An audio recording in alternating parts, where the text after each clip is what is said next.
Күндүн маанилүү жаңылыктары менен Жалбырак ТВ каналында Күн бүгүн программасы. Студияда мен Тимур Владислав. Саламатсыздарбы? Алгач чыгарылыштын кыскача мазмуну менен таанышып алыңыздар.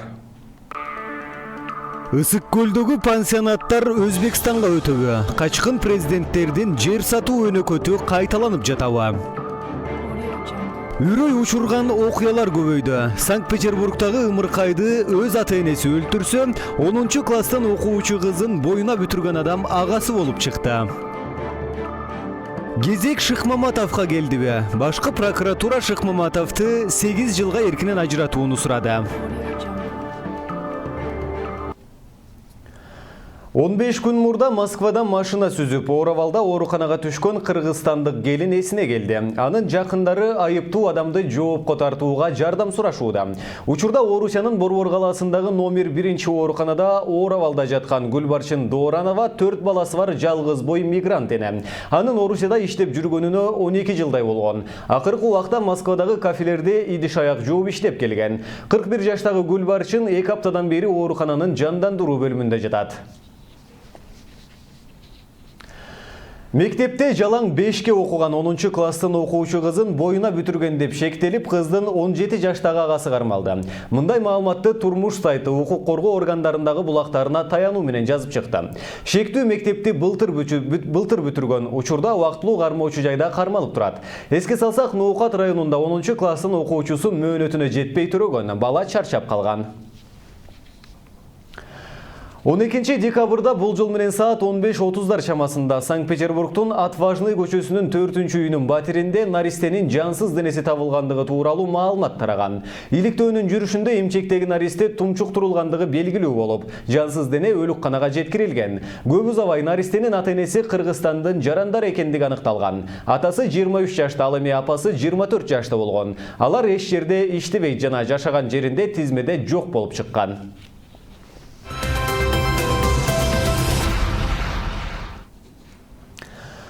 Нарын шаарында бүгүн жөлөк пулдар боюнча жаңы мыйзамга каршы нааразычылык акциясы өттү. 50 чакты адам облустук акимчиликтин алдына чогулду. Алар балдары 3 жаштан өткөндөн кийинкилердин жөлөк пул алуу тартибин туура эмес деп аташты.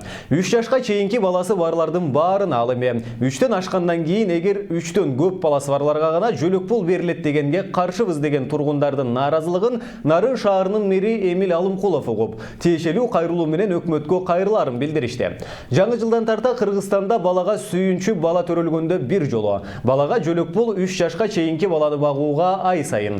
Үй бүлөгө көмөк 3төн 16 жашка чейинки курактагы 3 жана андан көп баласы бар жарандарга ай сайын жана социалдык жөлөк пул пенсиялык камсыздоого укугу жок адамдарга ай сайын төлөнүп берилет. Мыйзам долбоорунун демилгечилеринин бири парламент депутаты Айда Касымалиева буга чейин Азаттыкка жаңы төрөлгөндө бардык балдарга 4000 сом сүйүнчү, 3 жашка чейин балдар ай сайын 700 сом, 3төн көп баласы бар үй бүлөдөгү балдарга 16 жашка чейин ай сайына 500 сомдон жөлөк пул берилсин деп чегерилип жаткандыгын айткан.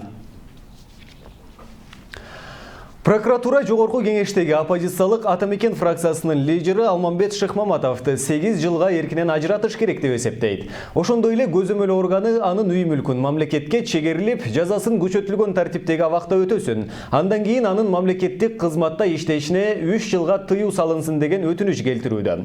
Сот жүрүшүндө депутат Алмамбет Шыкмаматов күбөлөрдүн жана жактоочулардын жардамы менен өзүнүн айыпсыз экендигин далилдеди. Шыкмаматов өзүнө козголгон кылмыш ишин оппозициялык ишмердүүлүгү менен байланыштырып келүүдө. Бул ойынчук эмес да. Это же тягчайшее преступление — ломать судьбу людей.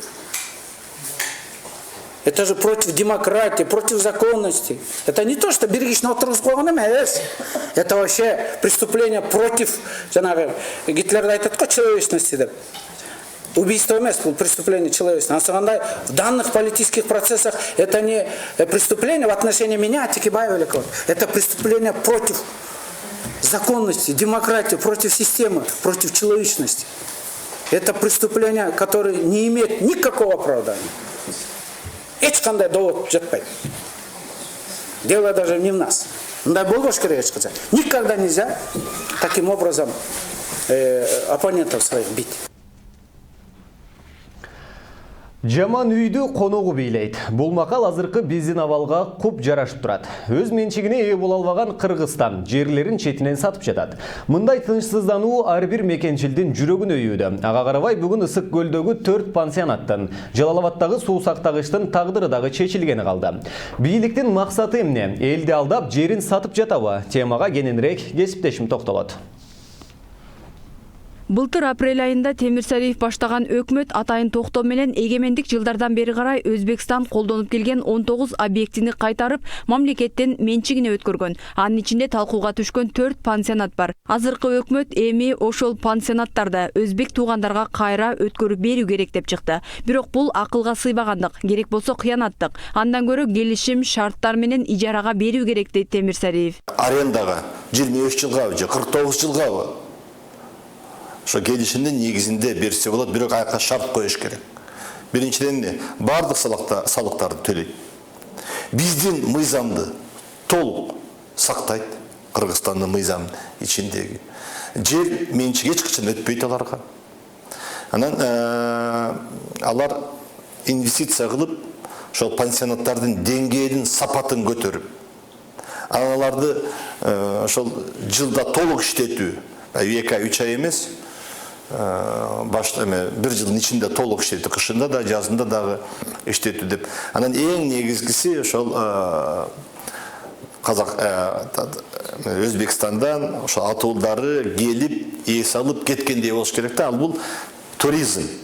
2008 жылы бийлик саясий чечим менен 4 пансионатты казактарга кармата берген. Анда да коомчулуктун пикири эске алынган эмес. Андагы кырдаал менен азыркыны окшоштурган айрым саясатчылар муну бийликтин жасакерлиги, кошуналарга жагынуу аракети катары баалашат. Бардык мамлекеттер менен мамилени өзүбүз бузуп алып, анан кийин ушу жок дегенде Өзбек менен жакшырдым, мына эл аралык маселе чечтим дегенди көрсөтөм деп Атамбаев кетеринде ушу кармата бергени бул ачык эле айтыш керек, бул мамлекет үчүн, эл үчүн жасалып аткан кыянаттык эле иш. Эми арбитраж утуп алат десе, анда ошо утканын көрүш керек да, ошого барыш керек, ошол жакта саллаш керек. Бирок жана СССР тарап аткандагы чечимди бир дагы дүйнөлүк арбитраж карай албайт. Анткени ал чоң мамлекет тарап атканда саясий чечим болгон. А саясий чечимди экономикалык же финансылык талаш катары кароого болбойт. Ошон үчүн бул чечим туура эмес чечим, кыянаттык чечим. Коомчулук дүрбөлөңгө түшкөнүнө карабай, өкмөт Ысык көлдөгү 4 пансионатты Өзбекстанга өткөрүп бергени калды. Эс алуу жайлары жайгашкан жерлер Кыргызстандын менчиги бойдон калат деген менен өзбек тарапка берилип кетүү коркунучунда турган мындан башка да мүлктөрүбүз жок эмес. Парламент Алабука районундагы Орто Токой суу сактагычын пайдалануу боюнча Өзбекстан менен макулдашуу ратификациясын колдогону турат. Өзгөчө кырдаалда пайда болгон учурларда иш жүргүзүү тартиби аныкталган. Урматтуу депутаттар, эки тарап макулдашуу боюнча мамлекеттик ички жол жоболор аткарылып, тиешелүү ченем укуктуу актылар кабыл алынса, Орто Токой суу сактагычы толугу менен ыкчам башкаруусу Айыл чарба министрлигинин суу чарба департаментинин балансына өткөрүлөт. Мындан тышкары, макулдашуу Кыргыз Республикасынын эл аралык келишимдери жөнүндө Кыргыз Республикасынын мыйзамына ылайык макулдашуунун долбоору кол коюлган. Айрым депутаттар суу сактагыч кыргыз-өзбек мамлекет аралык пайдаланууга өтсө дагы башкаруу Кыргызстан тарапта калат дегенге макул болуп, колдоп берүүгө даяр. Орто Токой суу сактагыч боюнча бул буга чейин көп талаш маселелер болуп келди. Жаңы келишим боюнча бул толук Кыргызстан тарапка өтүп атат. Башкаруу Кыргызстан тараптан болот. Ал жерде иштеген жумушчулар дагы баары Кыргыз тараптан болот дагы. Анан кийин ал жердеги Орто Токой суу сактагычынын суунун көлөмүнүн 90%-ын Өзбекстан колдонот экен. 10%га жакын биз колдонот экен. Эми алар Өзбек тарап ошол кеткен чыгымдын да 90%-ын төлөп бере турган болуп атат. Бул бир 16 миллион сом тегерегинде болот экен. Эл аралык нормаларда мамлекеттер ортосундагы дарыялардан 30%дан кем эмеси суу башындагы мамлекетке калышы керек делет. А бирок Орто Токойдун дээрлик 92% суу ресурсубузду колдонгон Өзбекстан, калган 8% гана бизге калган. Мындан улам суу сактагыч толугу менен өзбектерге берилип жатканын сыр кылып жатышат дешет айрым эксперттер.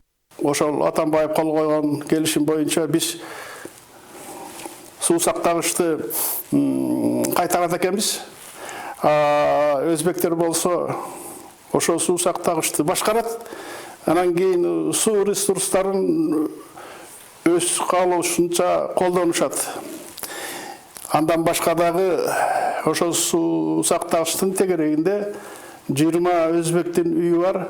Ошо 20 үйдө жашаган өзбектер водохранилищага иштеп, плачанасын жаап, ачып турат. Андай болбош керек. Эгерде ошондой кылып силер жогорку кеңеш ратификация кылса, аябай чоң чатак болот.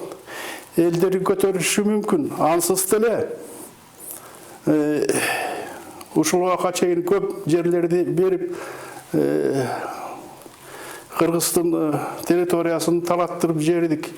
Бүгүн президент Сооронбай Жээнбеков Өзбекстанга расмий сапар менен учуп кетти. Президент Мирзиёев менен жолугуп айрым документтерге кол коюшу айтылды. Бирок пансионаттар менен суу сактагыч карала турган маселелердин арасында жок. Эксперттер бул маселелер эбак эле чечилип калган. Атамбаевдин көчү уланабы жокпу ушундан байкайлы дешет. Буга чейин коомчулукта Кыргызстан Өзбекстандын Сох анклавына коридор ачуу аракети болуп жаткандыгын эксперттер айтып жүрүшүүдө. Бирок бул маалыматты өкмөт азырынча төгүндөй дагы растай дагы элек. Эгер Сох анклавында коридор ачылса, Баткен облусунун жарымы кайрадан Өзбекстанга анклав болуп калат. Белгилүү саясатчы Темир Сариев мындай демилге көтөрүлө турган болсо, бул иш Кыргызстанга чыккынчылык кылууга барабар деди. Жөнөкөйдөтүлгөн тартипте өтүп калса, жана товарлардын жүгүрүшү жөнөкөйдөтүлгөн тартипте өтүп калса, бул маселе болбойт, жанагы анклав деген. Алар келип чыгып турушат. А бирок биз коридор беребиз деп 2002 жылы көтөргөн, мен ошондо депутат элем. Мен билем.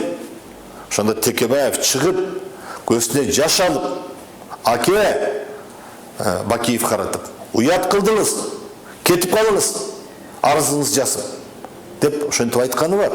Мен ошол мына элесимде турат. 2002 жылы абдан катуу маселе болгон бул боюнча. Президент Сооронбай Жээнбеков Өзбекстанга 2 күндүк расмий иш сапары менен барды. Бүгүн түштөн кийин Ташкентке барган Жээнбековду аэропорттон Өзбекстандын премьер-министри Абдулла Арипов, тышкы иштер министри Абдулазиз Камилов тосуп алышты.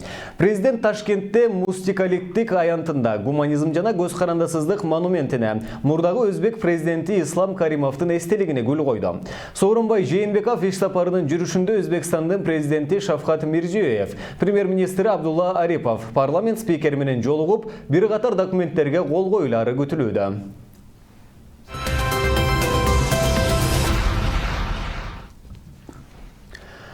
Эртең Бишкектин айрым жерлери суусуз калат. Башкаланын чыгыш тарабында убактылуу ичүүчү суу берилбейт. Бул тууралуу шаардык мэрия кабарлады. Маалыматта Бишкек суу канал менен ТЭЦтин кызматкерлери бейшемби күнү Чүй проспектисиндеги Д300 суу кампасында оңдоо иштерин жүргүзө тургандыгы айтылат. Буга байланыштуу Достоевский, Фрунзе, Лермонтов жана Чүй көчөлөрүндө эртең мененки саат 9:00-дөн 20:00 чейин ичүүчү суу берилбейт. Андан сырткары Кыргыз Энерго курулуш ишканасында, Лермонтов көчөсүндө Народный супермаркетинде жана Бишкек жылуулук ишканасына суу берилбейт.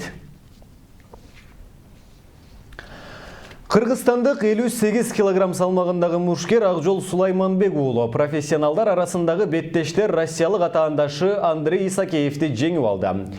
РСС боксинг промоутердик компаниясы тарабынан уюштурулган бокс боюнча экстра раунд 3 аталышындагы эл аралык турнир 12 декабрда Екатеринбург шаарында өттү. Рингте утулуп көрбөгөн Акжол Сулайманбек уулу 9-чу жеңишин камсыздады. Ал 1990 жылы Баткен облусунда туулган. Бокс менен 2000 жылдан тарта алектенип келет.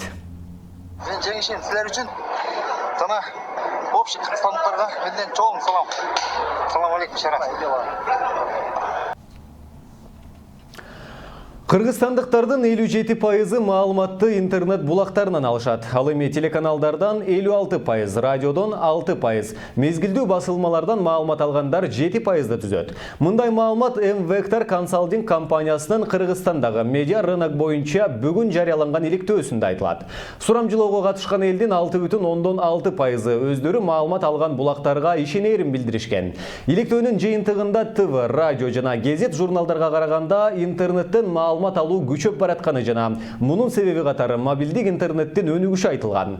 Сурамжылоого 2200-гө жакын киши катышып, өлкөнүн 7 аймагында Бишкек, Ош шаарларында жүргүзүлдү. МВК агенттиги мындай иликтөөнү 2011-жылдан бери жүргүзүп келатат. Ушуну менен бүгүнкү чыгарылышыбыз соңуна чыгат. Кайрадан эфир аркылуу амандашканга чейин сак саламатта туруңуздар.